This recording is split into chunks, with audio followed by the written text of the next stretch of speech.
நம்மை விட்டு ஒண்ணு போகுது அப்படின்னா துக்கம் மட்டும் படாதீங்க, சந்தோஷப்படுது. ஆமென்.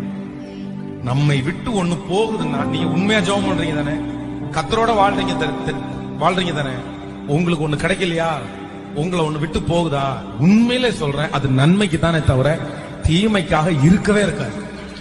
நீங்க 1000 நேசிக்கலாம், நீங்க 1000 விரும்பலாம், நீங்க உங்களுக்கு ரொம்ப பிடிச்சதா இருக்கலாம், நீங்க பெரிய கற்பனை கோட்டை கட்டலாம், இதுதான் என் வாழ்க்கைக்கு கர்த்தர் கொடுத்த ஆதாரம்னு நீங்க நினைக்கலாம், அதை குறிச்சு நீங்க பெரிய திட்டத்தை எல்லாம் போட்டு வைக்கலாம். ஆனா அது உங்களுக்கு கிடைக்கலையா, ஐயோ நான் இவ்வளவு திட்டம் போட்டு வச்சிருந்தேனே, நான் இவ்வளவு யோசனை, பட் எனக்கு எப்படி கிடைக்காம போகும், எனக்கு கிடைக்கலையே அப்படின்னு நீங்க நினைக்காதீங்க.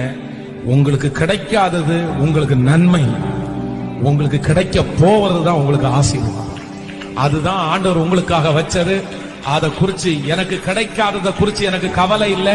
அது தேவன் எனக்கு தராதது, தேவன் எனக்கு தராத ஒன்றும் எனக்கு வேண்டாம். அவன் தந்தது எனக்கு போதும், தேவன் தருகிறது எனக்கு போதும். நீங்க 10 மடங்கு லாபம் நினைப்பீங்க, கர்த்தர் 100 மடங்கு லாபத்தை இன்னொன்னு வச்சிருப்பாரு. ஆமென்.